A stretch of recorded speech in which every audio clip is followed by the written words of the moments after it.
bem-vindos ao Gente que Fala ao vivo, de meio-dia a 1 pela Rádio Trianon, AM 740 São Paulo, Rádio Universal, AM 810 Santiago TV, www.tv.com.br, com reapresentação 6 horas da tarde e também à meia-noite na TV Guarulhos, canal 3 da NET Digital e canal 20 analógico. No site www.gentequefala.com.br, nossa página Facebook/programa Gente que Fala, participe pelo Twitter, @GenteQueFalaM, pelo WhatsApp 11, São Paulo, 974012235, chat no site da AltV e ainda um telefone que fica à sua disposição, 5052-6622. Participando desta edição de Gente que Fala, cirurgião vascular Álvaro Pereira. Doutor Álvaro Pereira, prazer tê-lo aqui. Muito prazer, boa tarde. O senhor é vice-presidente da Sociedade Brasileira de Laser em Medicina e Cirurgia, correto? Isso mesmo, isso mesmo. Anunciei corretamente? É exatamente isso, é a Sociedade Brasileira que representa os médicos que trabalham com lasers.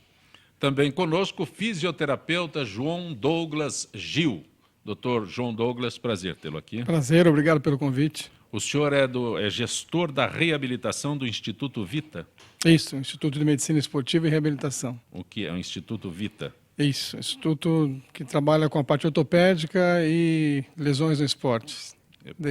Especificamente sobre a área esportiva, sobre atletas, posso dizer assim? Isso, atletas e ortopedia de modo geral. Sim. Também conosco fonoaudióloga Noemi Takeuchi, professora da Faculdade de Ciências Médicas da Santa Casa de São Paulo. Doutora Noemi, prazer tê-la aqui. Muito obrigada pelo convite. É Takeuchi, eu pronunciei corretamente? Takeuchi. Takeuchi. Me corrige, por favor. Farmacêutica Natália Lima, analista técnica do Valida Laboratório de Ensaios Técnicos, térmicos do Grupo Polar, é isso? Isso. Boa tarde. Por favor, me ajude. Boa tarde. Prazer, obrigada pelo convite. Isso, é ensaios térmicos, né? Então, o nosso laboratório é voltado para transporte de produtos no geral. A gente era mais voltado para medicamentos e hoje a gente é voltado para todo segmento que precisa de temperatura controlada. Eu vacilei aqui em falar térmicos, porque eu queria achar onde é que tinha a palavra térmicos. A aplicação nesse... Térmicos mesmo de temperatura. Perfeito. A Organização Mundial da Saúde divulgou hoje a descoberta de um novo medicamento capaz de regredir tumores e curar em definitivo doenças, incluindo câncer, AIDS. Infelizmente, trata-se apenas de uma brincadeira de 1º de abril, a notícia é apenas mais uma, entre tantas da área de saúde que gostaríamos de ver de verdade nas manchetes dos jornais. Doutor Álvaro, eu falava no início, antes do programa abrir, sobre este assunto, e fomos pegos. Pois é verdade. É um 1º de abril, mas não é de totalmente 1º de abril. Porque, na realidade, a velocidade com que se criam novas drogas, literalmente se criam. Porque, antigamente, as drogas vinham da experiência de drogas de vegetais, de plantas, fungos, bactérias, enfim, que eram utilizadas e aplicadas. Hoje em dia, com a evolução de computação e tudo isso, muitas das drogas são literalmente projetadas mesmo. Preciso de uma droga que atue em tal mecanismo específico de ação lá da célula, e você vai lá e cria a droga. Então melhorou muito.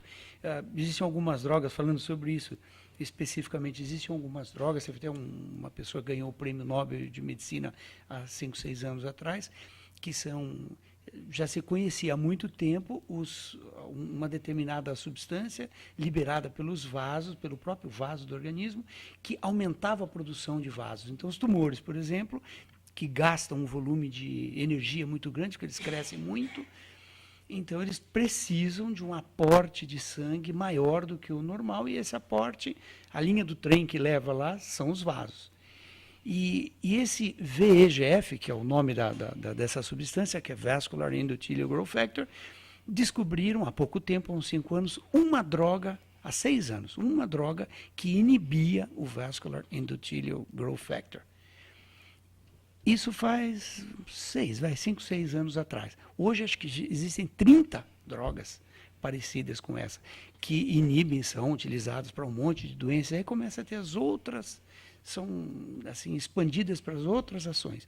Por exemplo, se usa para tratar essa multiplicação de vasos da retina dos olhos, do diabético, que tem sido controlado muito, algumas drogas que inibem isso. Então não é de todo mentira, não. Mesmo a AIDS hoje em dia é uma doença completamente controlada. Doutor João? É interessante. É verdade que, apesar de ser 1º de abril, poderia ser uma grande notícia, mas o que nós vemos hoje, comparado com alguns anos atrás, é uma evolução impressionante, né? Das vacinas, das drogas, e combatendo doenças importantes. E para nós da área de saúde, ter essa segurança e entender que essa evolução é contínua, isso nos dá mais esperança a cada dia. Para uma infinidade de doenças, não só como essas, né? E também a importância de se atualizar, e no Brasil se atualizar, e tem vários laboratórios desenvolvendo trabalhos incríveis com isso, não só laboratórios internacionais. E nós precisamos acompanhar isso, né, para os convênios, para as instituições conseguirem dar esse suporte aos pacientes que são infectados ou são contagiados por essas doenças. Natália, quer se manifestar? Puxando um pouco para a parte de ensaios térmicos, como os doutores falaram, realmente a pesquisa, o desenvolvimento de novos medicamentos para infinitas, né, doenças, e a preocupação que as indústrias têm em qualificar o transporte também, porque tanto gasto com pesquisa, com desenvolvimento, e eles não querem perder aquilo, né, ou até no transporte, para chegar até o paciente final, essa preocupação. Então, o 1º de abril aí foi só um casinho aí para a gente discutir, mas que, na verdade, o desenvolvimento de pesquisas, desenvolvimento de medicamentos para a cura de novas doenças, cada vez mais está avançando.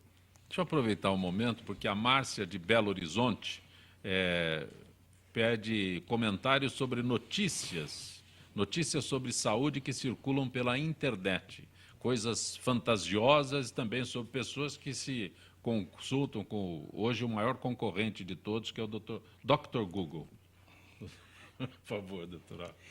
Pois é, o Dr. Google é terrível para nós, porque as pessoas acabam, não só o Dr. Google, para falar a verdade, o Google é uma ótima fonte de pesquisa, o Wikipédia também é excelente, são fontes excelentes, mas muitas vezes a interpretação que o paciente dá para aquilo é complicada, não é muito próxima da realidade, é quase a mesma coisa que ler bula de medicamento. A bula de medicamento é muito mais uma proteção do laboratório contra eventuais problemas do que propriamente útil para o paciente que lê. Mesmo porque a maioria das pessoas nem consegue interpretar aquilo direito. Então, não é muito... Quer dizer, é bom, porque você sabe melhor a sua doença, você sabe o que está acontecendo com você para acompanhamentos. Existem sites maravilhosos. Por exemplo, posso citar aqui o site do Ministério da Saúde. O próprio Ministério da Saúde tem um monte de informações que são muito valiosas, e o Ministério da Saúde americano também, para quem conseguir ler em inglês, é extraordinário. Você pode se cadastrar e receber notícias, informações novas específicas sobre a sua doença, por exemplo. Novidades, novos medicamentos, que cuidados você pode ter. Mas precisa saber filtrar essa história. E é difícil filtrar, não é difícil saber filtrar. Natália, não sei se você tem ainda contato com o público, mas aquele público que chega diretamente com uma informação que extraiu da internet. Principalmente em experiência de farmácia, drogaria mesmo, né? Você se depara com muitos que chegam com a bula e falam, olha, eu li que esse medicamento é indicado para isso, para isso, para isso. E aí, realmente, tem aqueles que vão à farmácia e procuram o farmacêutico para poder questionar, e tem aqueles que não, que vão procurar no Google, e aí faz o uso desse medicamento, e aí depois, lá na frente, que a gente vai descobrir o porquê, a razão de estar passando por alguns sintomas, né, e até afetando alguns outros medicamentos que ele já usa, né, principalmente se for hipertenso, diabético. É um grande problema, assim. A internet, como o doutor disse, tem que filtrar muita informação. Noemi, como fonoaudióloga, tem pessoas que procuram a fonoaudióloga já com o diagnóstico? Não, muitas, né? Então, a gente tem essa tendência hoje das pessoas já chegarem com algumas hipóteses diagnósticas. E a questão do medicamento, eu acho que é algo muito importante, porque a gente trata de muitos distúrbios, a gente faz a reabilitação de muitos distúrbios que não tem ainda a cura, não tem ainda o medicamento. E as famílias, às vezes, desesperadas, né, elas vão naquela informação que dá uma esperança e buscam, às vezes, por tratamentos que não têm uma comprovação científica. Então, buscar informações realmente em sites especializados, em sites de sociedades científicas do Ministério da Saúde, da Secretaria de Saúde, acho que é uma orientação importante para que a gente tenha, então, o menor risco, né, que esses pacientes sofram poucos riscos na hora de escolher os melhores tratamentos. Doutor João? Isso é interessante, que os pacientes chegam para a reabilitação hoje já com uma cartilha já impressa da recuperação. Então, olha, tal semana eu estarei nesse estágio, na próxima semana eu estarei no outro, então daqui 3 meses eu estou em alta. Daí você tem que explicar que depende, né, de cada pessoa, né, de cada situação, de cada lesão, que não é tão simples assim. E assustam, às vezes, com alguns diagnósticos, né? Principalmente os diagnósticos por imagem. Então, a pessoa olha um nome no diagnóstico por imagem, fica desesperado, busca no Google a interpretação e realmente não interpreta da forma correta. E mesmo pessoas da área, mesmo pessoas de saúde, e que não são ligadas àquele determinado assunto, acabam não entendendo o processo. Então, acho que qualquer processo tumoroso pode ser uma coisa muito grave, enfim. Então, a gente tem que realmente fazer uma boa interpretação, orientá-los para que isso não aconteça. Porque eu estou lembrando agora, acho que é mais contemporâneo da parte do Dr. Álvaro, né? Elas são mais jovens. Então. É muito novinho. O vizinho receitava, né? O amigo receitava. Mãe de médico, então, tem a solução de meu filho tem um remédio que ele receitou para não sei quem. Agora, eu acho que essa situação aumentou com a internet. Acho que o negócio tomou uma proporção muito grande, pelo que vocês estão colocando aí. É muito grande e o brasileiro não gosta de se automedicar. Pois é. Exatamente tudo isso. É isso. Olha, Dia Mundial de Conscientização do Autismo, comemorado amanhã. A Faculdade de Ciências Médicas da Santa Casa promove a ação Vista Azul pelo Autismo. Noemi, eu gostaria que você desse mais detalhes sobre esta ação Vista Azul pelo Autismo. Então, dia 2 de abril, ele foi decretado pela ONU como o Dia Mundial de Conscientização do Autismo. É um quadro que ele atinge cerca de 2% da população. Então, nas últimas décadas, ele passou, né, de um quadro raro para um quadro com uma prevalência bastante significativa e que tem uma cronicidade, ou seja, ele persiste durante a vida do sujeito, de forma que a gente vai ter implicações na saúde, na educação, na inserção social, no emprego. Então, é importante que todos conheçam o autismo, né? Então, que essa ação não fique restrita somente para estudantes da área da saúde, mas que todas as pessoas conheçam o autismo para que a gente possa realmente proporcionar uma sociedade inclusiva. E esse é o objetivo da nossa ação. Noemi, e do ponto de vista da família? A família, não sei se seria a repercussão, mas comportamento. Acho que o termo mais adequado é comportamento. Do ponto de vista da família, como reage diante de uma situação dessa? Então, o diagnóstico do autismo ele é algo multiprofissional que precisa ser feito por uma equipe. Geralmente, as pessoas têm uma imagem do autismo como um quadro muito grave e sem um bom prognóstico. Então, para a família é muito difícil o diagnóstico. Só que, ao longo dos anos, a gente tem uma mudança grande também no que o autista consegue alcançar. Hoje, a gente tem autistas terminando faculdade, pessoas com autismo trabalhando, constituindo família, né? Então a gente tem com a mudança na identificação, que hoje a gente consegue fazer precocemente. Com 2 anos a gente consegue começar um diagnóstico de autismo, fazer a intervenção precoce, com a intensidade que é necessária, com frequência, com os vários profissionais envolvidos. Hoje a gente tem um outro prognóstico, né? As crianças com autismo estão falando, a grande maioria falava. Na época que eu fiz a faculdade, a resposta era de que menos da metade das crianças autistas vinham a desenvolver fala e linguagem. Hoje a gente tem o cenário contrário, mais de 50% com intervenção consegue falar, né? Então a gente tem uma mudança importante e essa conscientização das famílias é muito relevante para a evolução, porque a família precisa acreditar no potencial da criança. Então, a gente precisa de fazer orientações para essas famílias, porque a interação delas com as crianças também vai promover um melhor desenvolvimento. Noemi, a gente vive num universo diferente que é São Paulo, né? Então, quando você coloca aí crianças com 2 anos têm já o diagnóstico do que acontece, a família é informada e tudo mais, mas existe um histórico, existe algum estudo que mostre que esse diagnóstico tem demorado mais ou demorava mais? E quais as consequências disso? Sim. O diagnóstico, claro que vai depender da formação dos profissionais. Então, se você acaba num profissional que ainda não tem essa experiência ou que tem pouco contato, talvez o diagnóstico seja mais demorado. Por isso que é importante os programas de capacitação de profissionais. Mas a gente tem, sim, dados importantes sobre diagnósticos que acontecem mais tardiamente, e isso tem implicações para o desenvolvimento, porque a gente deixa de fornecer a oportunidade, o acesso a diversos tipos de terapias que vão promover o desenvolvimento integral dessa criança.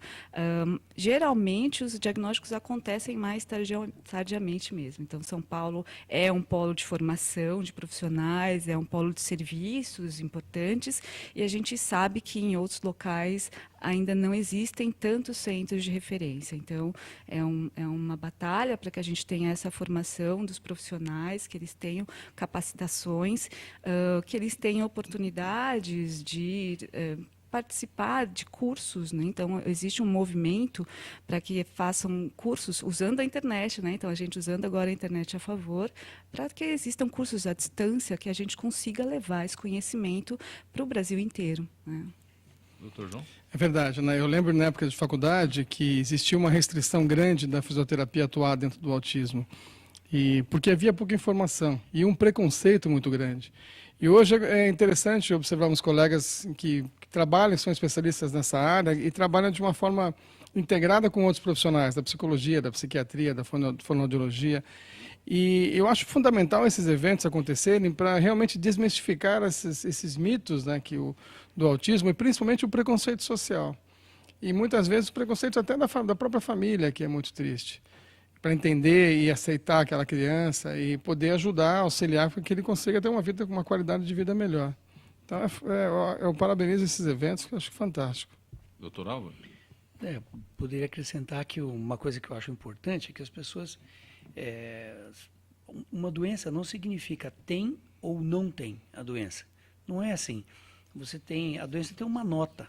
Você pode ter uma gripe com nota, digamos assim, né, que seria o grau de severidade dela, 1, 2, 3, 9, 10. Então, uma gripe 10 e uma pneumonia 1. Né? Talvez a gripe 10 seja mais grave ou mais perigosa do que a pneumonia 1, né? E o autismo também é assim. O autismo existe várias formas de autismo. Autismo, como todas as outras doenças, várias formas, vários estágios evolutivos. Ou evolutivos não, porque ele não evolui, né? Quer dizer, vários estágios diferentes, notas diferentes. Então, existem pessoas que têm um autismo muito incipiente, graus pequenos de autismo. Se eu não me engano, porque o próprio Messi, né? o Einstein também tinha isso. Então ele tinha uma dificuldade de concentração, de percepção do meio que ele vivia, mas a capacidade de concentração que ele tinha num assunto só era extraordinária. É capaz de estar no meio de uma festa e pensando atentamente sobre aquilo lá que ele gostaria de resolver. Então, fugir do problema é a pior coisa que você pior atitude que uma pessoa pode ter frente a uma doença é fugir dela. Então, você tem que encarar e ir lá o quanto antes possível. Eventualmente você tem um estágio menor e você vai recuperar totalmente aquilo. Serve para tudo, em medicina de uma maneira geral. Qualquer doença, quanto mais cedo tratada, melhor vai ser o resultado final, isso sem dúvida. Natália, eu vou pedir às pessoas que mandam perguntas que se identifiquem, por favor. Tem uma pergunta que foi enviada aqui especificamente para a Natália. Como as pessoas devem transportar medicamentos? Existe para pessoas? Se no caso No teu... caso, o paciente final, creio que ele deve ter perguntado. Aham. Então, é assim.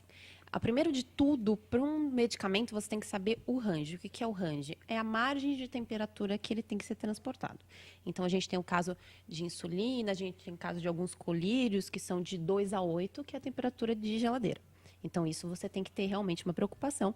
No caso, vamos supor, você vai viajar e você precisa transportar a sua insulina. Então, você tirou ela da geladeira e aí você precisa, sim, de uma bolsa térmica com, né, elementos refrigerantes, que são os gelos, para você poder transportar esse medicamento. Nós, do Valida, a gente qualifica várias embalagens para medicamentos. Inclusive, a gente tem muitas das indústrias farmacêuticas que têm bolsas para pacientes finais e a gente qualifica essas embalagens. Então, você escolhe, né, o melhor elemento refrigerante e por quanto tempo aquela embalagem, aquele sistema, vai te garantir em horas. Então, o que a gente sempre indica é para que, depois do estudo, sempre alguém vai te orientar a dizer: olha, você vai pegar essa bolsa e você pode transportar ela no máximo durante 5 horas da sua casa, ou até sair da farmácia e até a sua casa. Não deixando sempre dentro do carro, que é um ambiente muito quente, né? Não esquecer o medicamento lá dentro. Sempre assim, que chegar num ambiente que tiver um refrigerador, colocar ele lá. Você citou insulina e depois colírio também? Tem alguns colírios que são refrigerados. Né? Aliás, tem outros medicamentos, né? Tem pomadas, tem medicamentos que precisam de refrigeração. Mas a preocupação maior sempre é da insulina, né? Que sai da farmácia até a casa do paciente. O Ricardo de Campinas, qual a probabilidade de doença hereditária? Tenho parentes com diabetes ou câncer, também terei? Ricardo de Campinas, alguém pode responder? Doutor Álvaro, doutor João, doutora Noemi, doutora Natália? Então, algumas doenças, né, algumas doenças têm um caráter hereditário, várias, e outras não. Alguns cânceres têm, por exemplo, o caso da Angelina Jolie, agora que está bem na moda, né, bem falado, que ela tem, na história da família de câncer, é real isso, ela tem uma probabilidade que ela venha a ter esses cânceres é muito grande, e ela optou por operar para resolver o problema antes que existisse. Isso é verdadeiro, mas alguns cânceres, sim, são geneticamente, a incidência é maior, geneticamente falando. O câncer de intestino grosso, né? Câncer de cólon é um dos tumores, múltiplos pólipos intestinais também é um câncer que pode ser herdado hereditariamente, e outros não tem nenhum problema disso.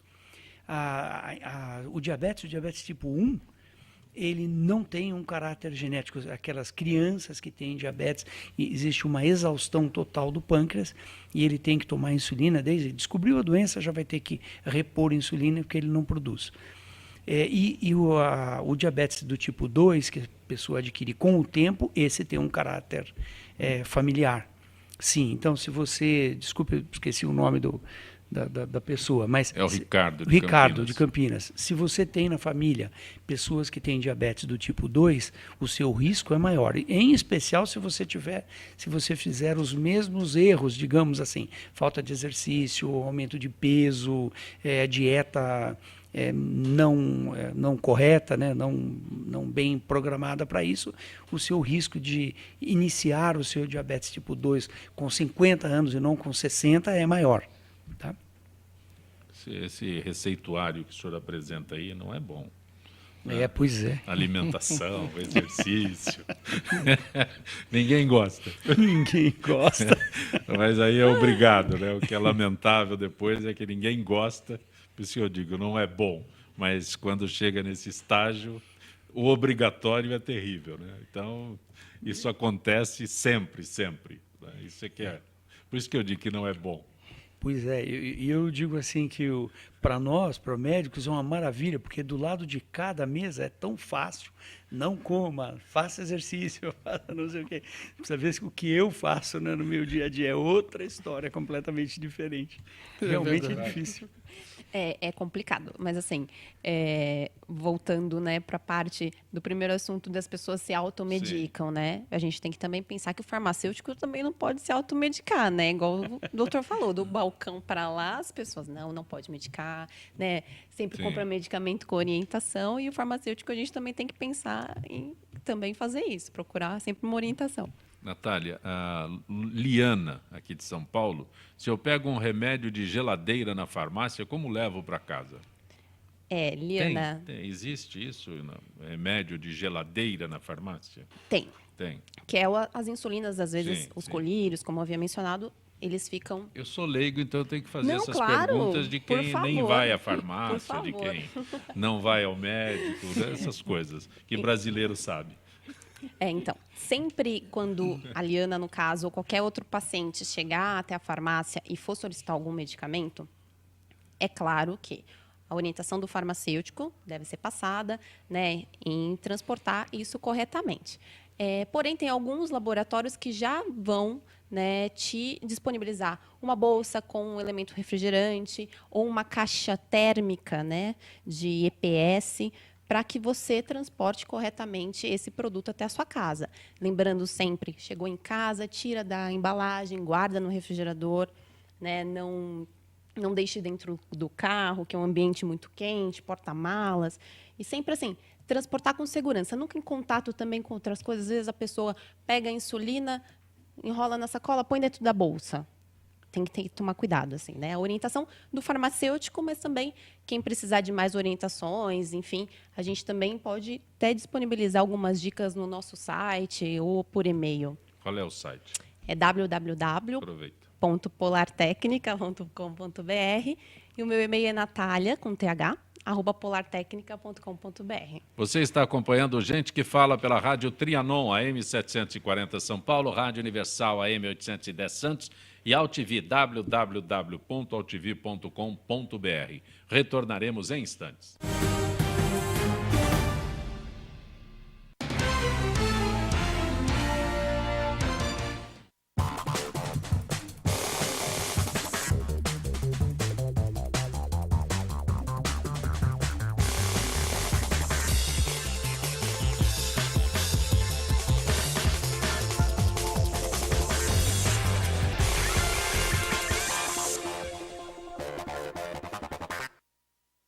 Talvez você ainda não tenha ido à Câmara de Vereadores de São Paulo, porque ela fica longe da sua casa, né? Mas não tem problema, pois a partir de agora ela vai ficar bem pertinho de você. Vem aí Câmara no seu bairro, que vai ouvir todas as necessidades da sua região. Serão realizadas 32 sessões plenárias na cidade inteira. Tudo para que a gente possa ouvir as suas ideias e sugestões. Por isso, participe! É a Câmara de Vereadores de São Paulo indo ao seu encontro por uma cidade melhor.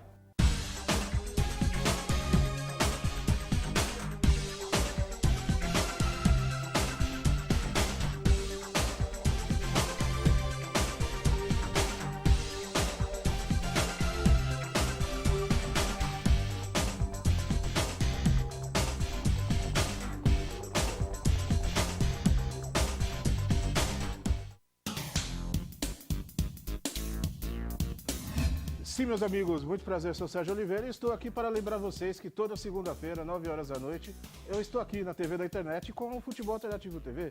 Sim, Série D, Série C, Copas Estaduais, as discussões de acesso, tudo aquilo que nenhum outro programa esportivo fala, tem a coragem, a capacidade de falar, nós falamos aqui na TV. Toda segunda, 9 horas da noite, só aqui na TV da internet.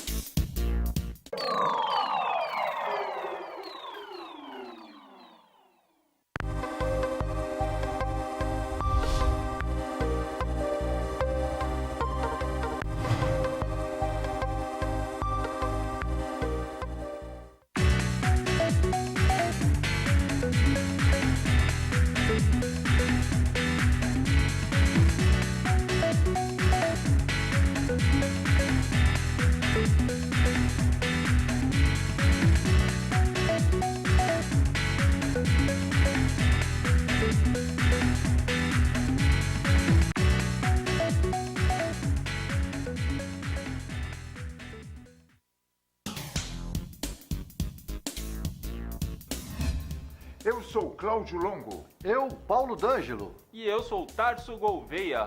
Nós apresentamos todas as terças-feiras, às 9 da noite, aqui na altv.com.br, o Família Palestra TV, um programa esportivo onde você sabe de tudo sobre o Palmeiras, aqui na TV da internet.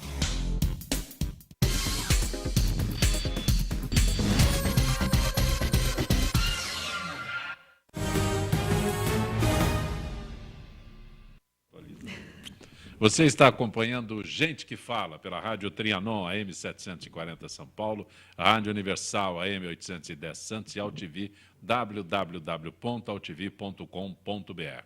Contato hoje com o Dr. Nelson Letísio, cirurgião plástico. Dr. Letísio, boa tarde. Boa tarde, Jacopé. Como que você está? Tudo em ordem? Bem, prazer tê-lo aqui mais uma vez. Dr. Letísio, procura por cirurgias plásticas cresce no outono? Existe uma estação do ano que favorece, não sei se a cirurgia em si, mas a procura. Qual é a relação, doutor Letísio? Veja, Copé, nós vivemos num país subtropical, em que, vamos dizer, 50% da nossa fronteira é com o mar. E então nós temos muitas praias, muitos atrativos aquáticos. Então tem muita gente que quer aproveitar o sol, né? É um país muito ensolarado, com muitas praias. Então as pacientes ficam naquela busca, eu quero ficar bonita, mas eu quero tomar sol. Então fica naquela coisa, né? E não existe, Zé Copé, no ponto de vista técnico, uma razão para que você faça no inverno, você faça no verão. Tecnicamente não muda nada. A recuperação do paciente é a mesma, é tudo igual. O ser humano vai continuar a ser ele o mesmo. Agora, veja, é que essa busca, né, Zé Copé, dos pacientes mais jovens que querem aproveitar o verão, querem aproveitar a praia, querem aproveitar uma série de coisas e fazer cirurgia. Então fica meio incompatível. Então quando chega nessa época de outono, não, agora não tem mais praia, então agora é hora de fazer cirurgia plástica. Isso não é uma verdade. Porque você pode fazer uma cirurgia em dia 2 de janeiro, não tem problema. Sabendo que você vai, dependendo do tipo de cirurgia, ficar 2 meses sem fazer atividade física forte, você vai ficar 2 meses sem tomar sol, você tem umas restrições de pós-operatório normais. Agora, veja, é pela cultura do brasileiro e pelo tipo de país que a gente vive. Se a gente vivesse no hemisfério norte, em que 3 meses por ano tem um calorzinho mais ou menos, o resto é inverno, aí seria diferente. Mas não tem uma razão técnica por isso. Existe um tipo de cirurgia que seja mais solicitada neste período, doutor Letísio? Olha, Zé Copé, também é muito do serviço. Não tem, assim, basicamente... Muita gente, às vezes, chega a essa época do ano e quer ficar bonitinha para o verão do ano que vem, né? Então, quer pôr uma prótese, quer fazer uma lipo. Mas também muitos pacientes em idade escolar... procuram essa época do ano para fazer cirurgia de nariz, mesmo próteses mamárias, porque essa época do ano tem aquela parte de férias, de meio de ano, e aí é aquilo que eu falei, não precisa ficar evitando muito sol, porque não tem praia, daqui para frente a praia já começa a ter um pouco, diminui a procura pela praia, essas coisas todas, mas é mais ou menos assim, não tem... É muito sazonal, mas depende do serviço, depende em que parte do país o paciente vive. É muito relativo, Zé Copé. Não tem uma regra. Não tem. Doutor Letísio, eu agradeço a tua gentileza mais uma vez com o nosso Gente que Fala. Uma boa tarde, doutor Letísio. Boa tarde para vocês, saúde e paz para todos aí.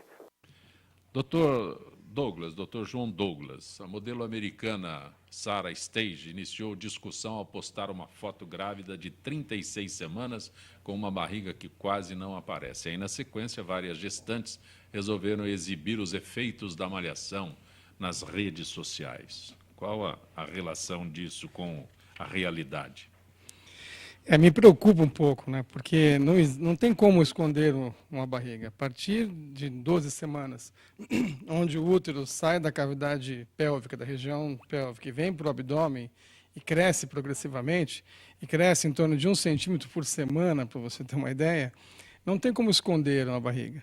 E a tentativa, muitas vezes, de um trabalho abdominal muito forte para poder manter um abdômen esteticamente bonito, aparentemente, né, é perigoso, porque você tem uma série de consequências, desde o que nós chamamos de diástase de reto abdominal, que é essa separação dos abdômenes, fazendo um sulco, né, uma inserção, aumenta um espaço entre os abdômenes que esteticamente depois fica pior ainda, até o problema do exercício em si mesmo, né, de posicionamento, de compressão do retorno venoso do sangue das pernas para o útero, para o coração e posteriormente para o útero, que nós chamamos de retorno da veia cava, né, compressão de veia cava.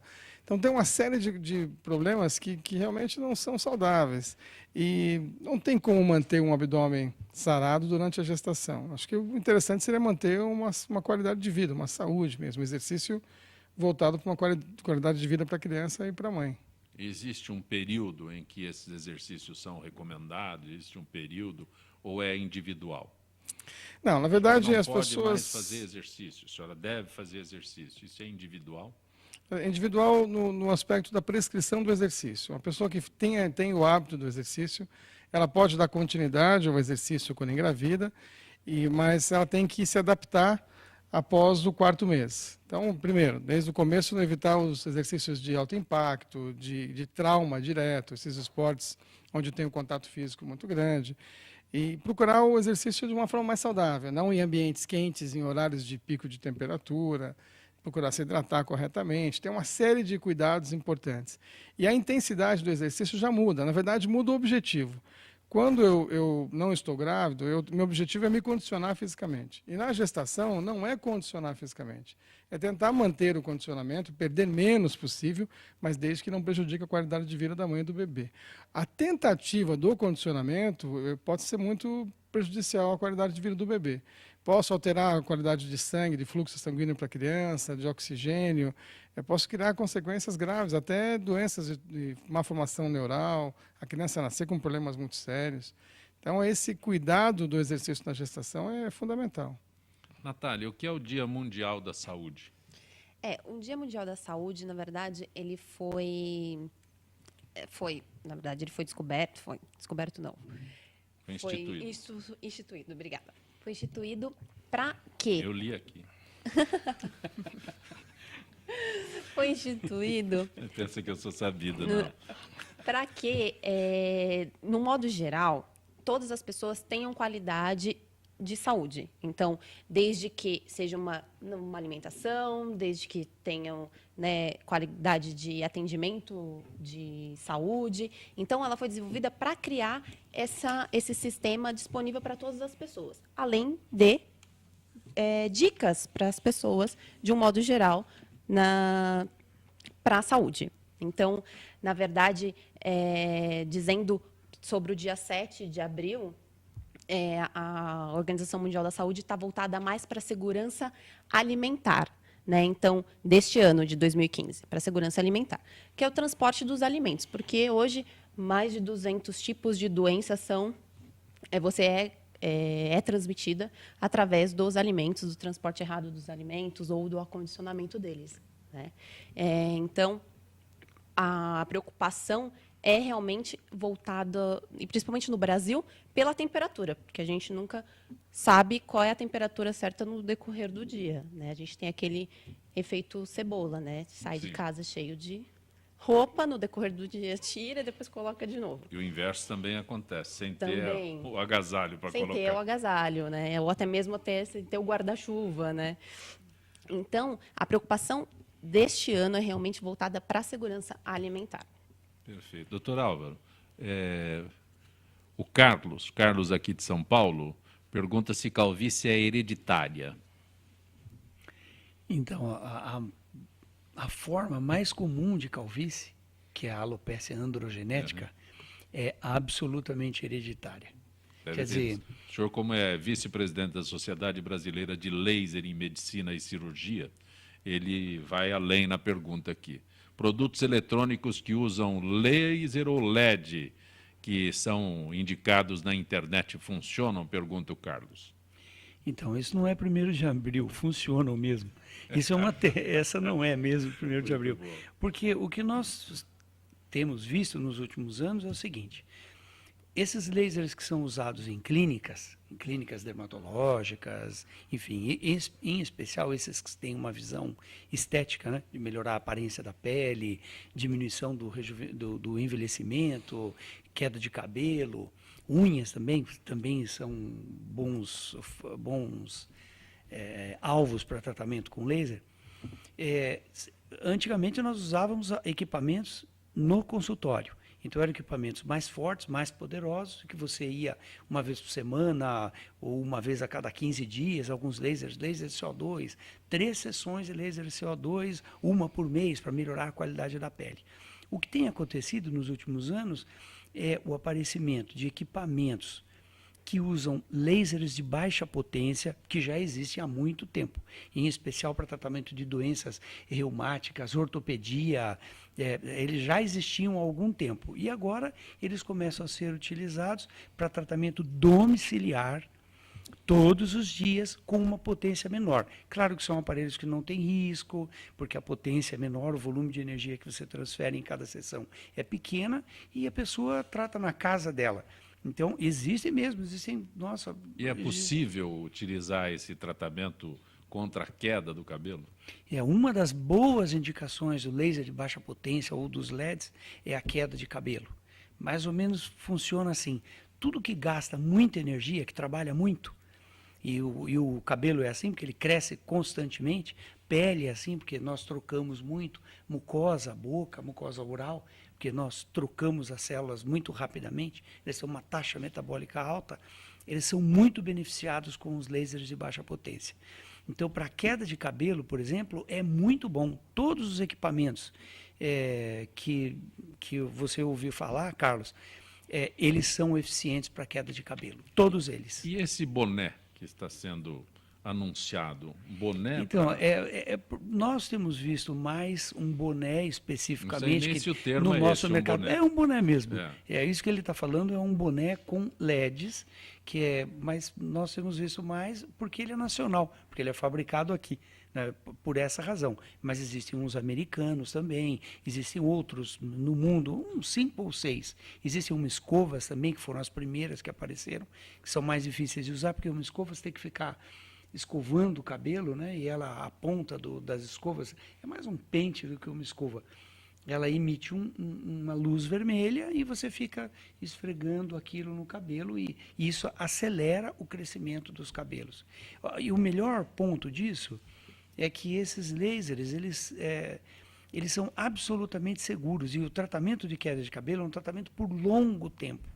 É claro, a pessoa, nós principalmente homens, começamos a ter perda de cabelo ao redor de 20 anos de idade, que seria a hora que deveria começar a tratar, né, para não chegar em situações Gostaria piores. que o senhor esclarecesse melhor o uso do boné para tratamento, não sei qual é o termo, é contra a queda de cabelo, previne, não previne? É isso mesmo.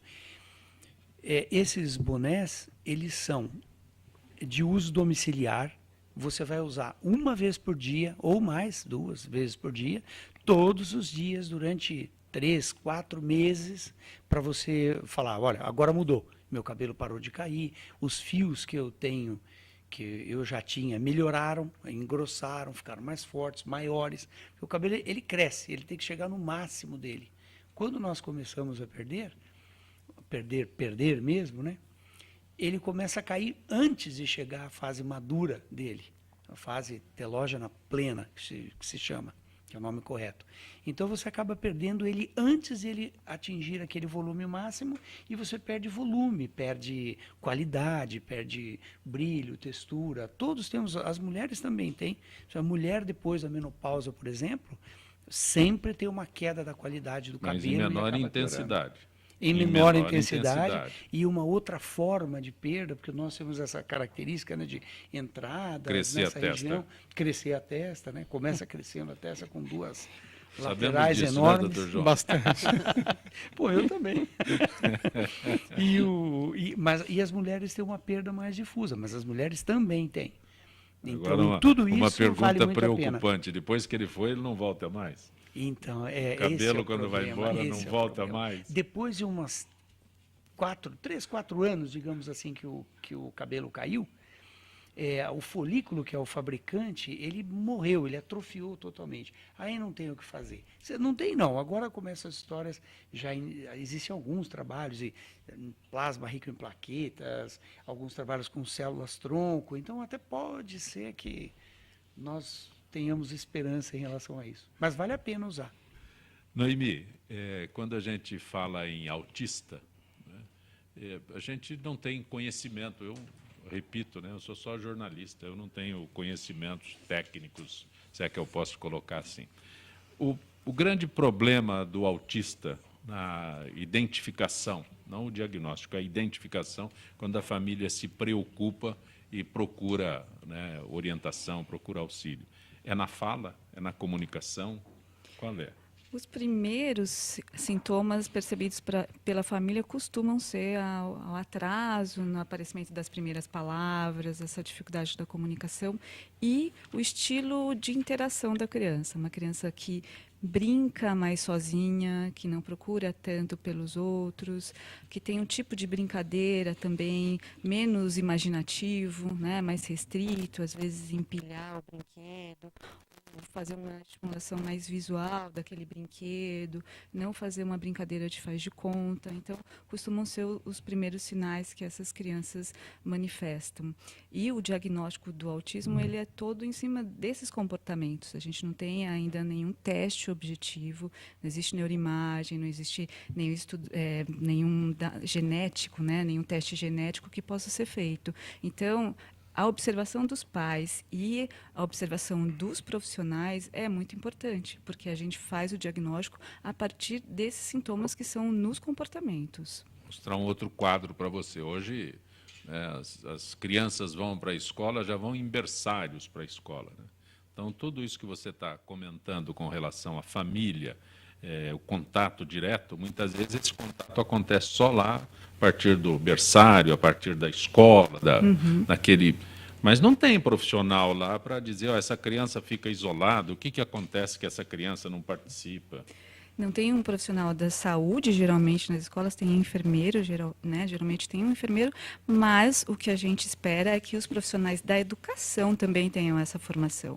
Considerando essa prevalência de 2%, todo mundo que trabalha com primeira infância precisa conhecer o que é o autismo, como identificar o autismo, já que a gente coloca a importância da identificação precoce para a intervenção precoce. Quem tem esse contato primeiro com crianças, justamente como você falou, é o professor da educação infantil, de berçário, e é o pediatra, né? Então, é o primeiro às vezes é só a babá. E às vezes a babá. Eu pinto um quadro meio trágico aqui, né?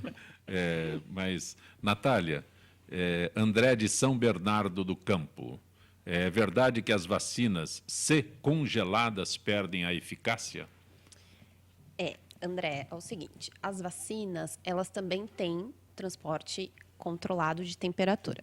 Então, no caso de algumas propriedades da vacina, quando ela congela, quando a gente não tem essa preocupação com o transporte, a qualificação do transporte correto, porque eu falo assim muito transporte, mas para explicar melhor, a gente sempre tem que ter uma embalagem com um elemento refrigerante transportando e sempre tendo o cuidado daquele elemento, a quantidade de gelo ali dentro da caixa, não danificar o seu produto, porque ele tem que estar dentro daquela faixa que ele pode, sendo de 2 a 8, de 1 a 10, enfim. E no caso das vacinas, quando elas congelam, elas perdem algumas propriedades e aí, na verdade, você nem vai descobrir que ela foi congelada. Quando ela chegar num posto de saúde, né, ou numa UBS, e aí a pessoa recebe, pega e a vacina está lá normal, está na temperatura, está 5 graus, está 4 graus, está dentro. Mas e no decorrer do transporte? Por isso que é sempre bom monitorar, porque aí talvez chega no UBS, chega no paciente e ela não fez efeito. Foi administrada e mesmo assim não teve o efeito correto. Então é por isso que sempre tem que monitorar, sempre as indústrias hoje em dia sempre estão preocupadas em qualificar o transporte delas, para que isso não aconteça. Então, o monitoramento é constante durante todo o transporte.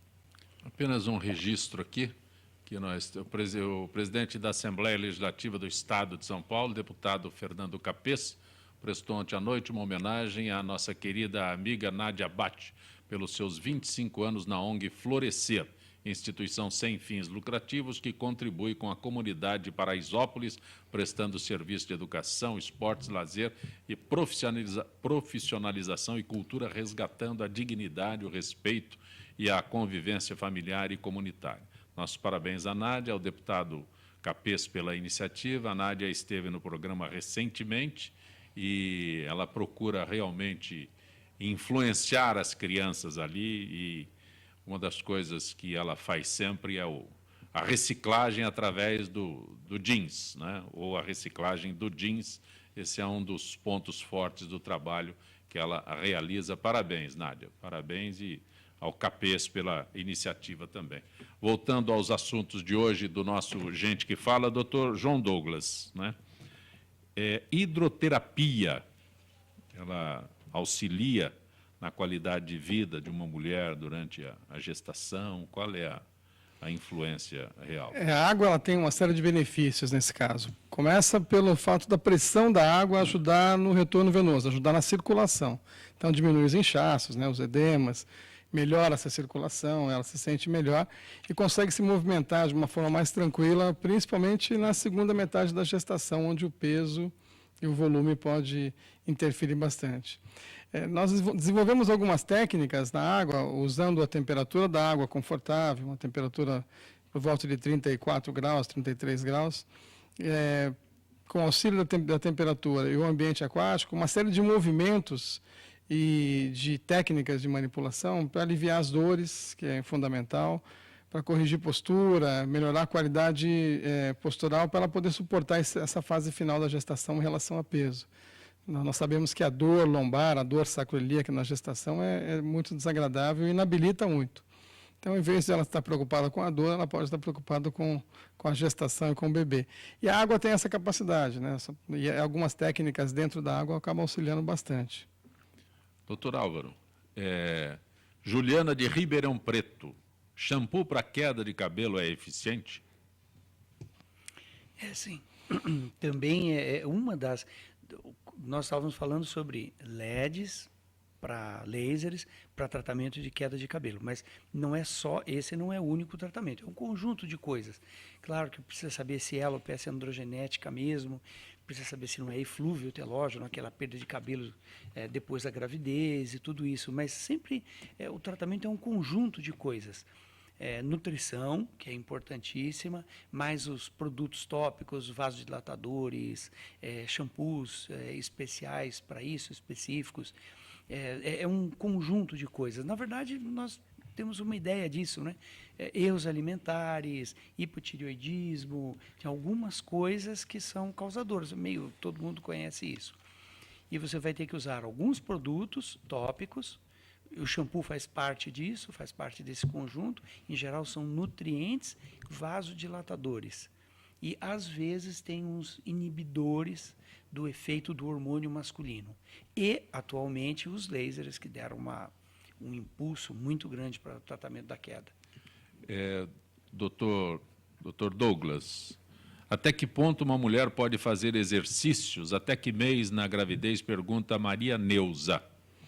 Pode fazer até o final, vai depender da intensidade e da característica do exercício. Lembrando que o exercício não é para condicionar fisicamente, ela não precisa se cansar. Ela tem que se exercitar conseguindo respirar e falar normalmente. Essa é uma das intensidades, uma das formas de medir essa intensidade. Mas o exercício de alongamento, o relaxamento, o exercício aeróbio, as caminhadas, o exercício de caminhada na piscina, de natação, ele é muito benéfico e pode ser feito até o último dia de gestação. Fernando Assis está participando aqui, está só registrando que nos acompanha. Doutor João Douglas Gil, tem alguma forma de entrar em contato com o senhor, que alguém que queira... Claro, por e-mail, acho que é mais fácil, douglasgil@terra.com.br ou pelo site da clínica, que é Instituto Vita. Instituto Vita. Isso, institutovita.com.br. É isso. Vita, Instituto Vita.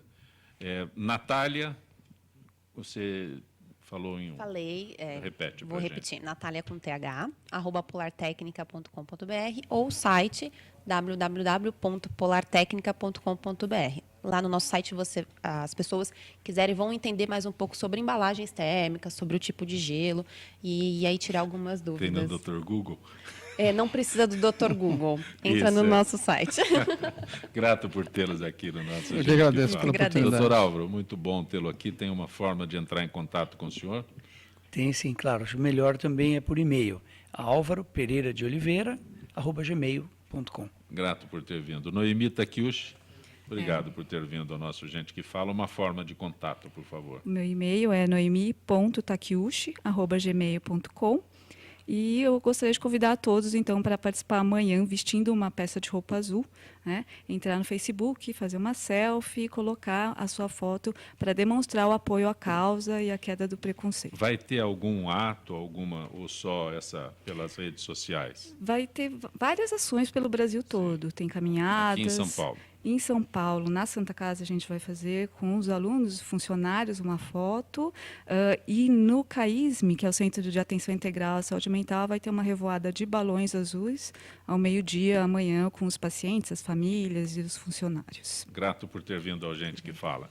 Gente que Fala tem na direção-geral o jornalista Fausto Camunha, diretora de produção Zenilda Salvato, redação Raela Brandão, Pedro Esquiavon, na pauta José Carlos Sicarelli, produção cultural Ricardo Godoy, na rádio Trianon, Neildo Neres, Cléo Rodrigues, Ricardo Valim, Benê, na direção da UTV Alberto Luquete, na técnica James Eduardo, Marcelo Fontan, Iago Matsumoto, Sérgio Oliveira, Arthur Endler. Estaremos de volta amanhã, meio-dia. Gratos, até lá.